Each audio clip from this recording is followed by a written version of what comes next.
Alrighty, here's the current state of the engine on my 655. Got all tore apart.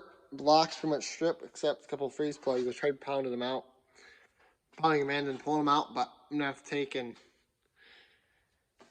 probably weld like a bolt onto it or something, and then I'll be able to pry on it and get it out. Save your freeze plugs if you're ever doing this. At least to know which ones you need, because these little freeze plugs, you're missing one, so like this, you're missing it. You're trying to put the engine back together, and you got to run all the way to John Deere or order one online, and you're waiting, a day or two or whatever. It's just good to keep those until you got the engine back together, because something like this can be reused. But yeah, crank looks good. All the surfaces look really good. This seal groove, that's from the seal riding on it. What you do in that case is you just take when you're putting your rear main back in, so you can see, it just slides in there. Well, there's no backstop, so you can just slide it in, another, 1/8 inch, and then it won't be riding on that groove. And then you don't have to touch the crank. Just leave it right where it's at. Just slide that seal forward just a little bit so it's not riding on the same surface. You'll be good to go. Bearings, a little worn. They're all pretty much the same.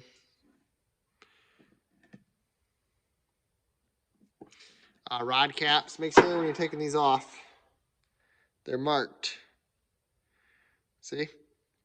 And just make sure you put them back in the same order, because if you don't put those rod caps on the same piston or in the same rod, you gotta put the rod cap back on the same rod, and make sure it's turned the right way, because you can take this off and you can get it flipped like this.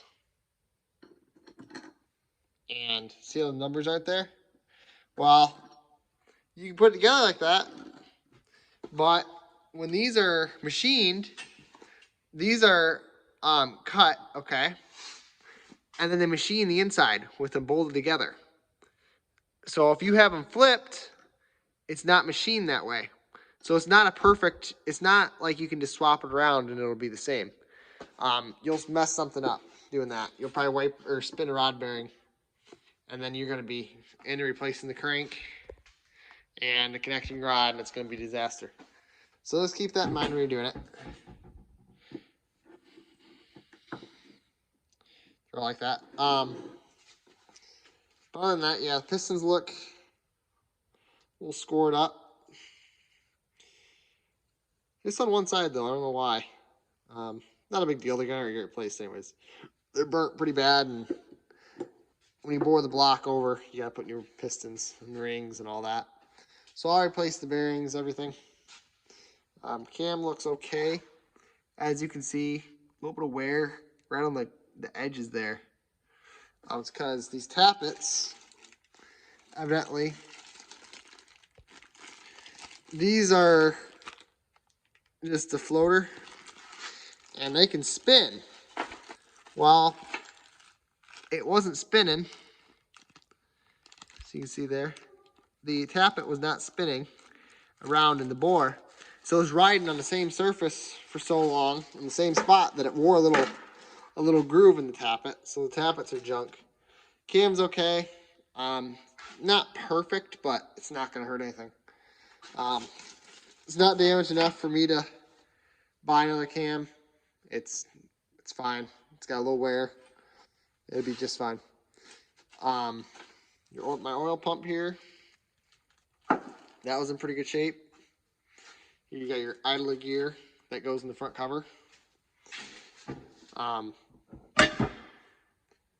It rides, that idler gear rides like right here. I'm not going to touch the injection pump just because there's no reason to. That's a whole nother mess I really don't want to get into that. There's nothing wrong. But yeah, when you're doing this, my best advice would be make sure you clean everything up. Put it all in bags. Make sure you put the bolts, like I've got the bolts that hold this on. They're in here with it. So that way you know what bolts go where. Same with the oil pump. These are head bolts. And those bolts in there, I think they're for the pedestal or something. But they're related to the head. Oh, those are intake manifold. Okay. Push rods, everything for the valve train. These are for the valve rockers, the rocker arms. Those hold the rockers down. This is for the valve cover. Like I say, freeze plugs.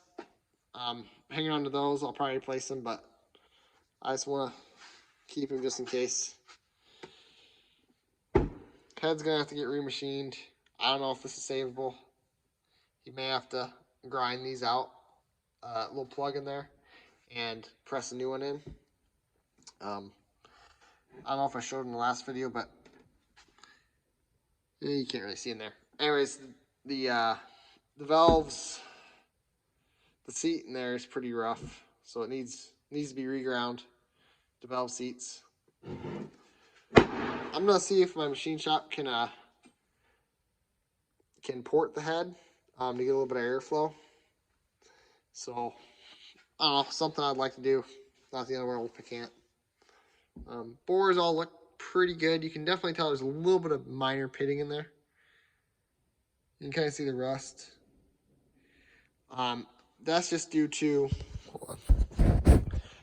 That's just due to it sitting outside for a long time and it started rusting. So that's probably the main reason why this engine had a lot of blow-by. As the engine, or the reason for the rebuild. Just a lot of blow-by, hard starts. I mean, if it was cold out, the thing just started like crap. Even when it was warm, it just really did not want to start. Also, on your main caps here for the crank,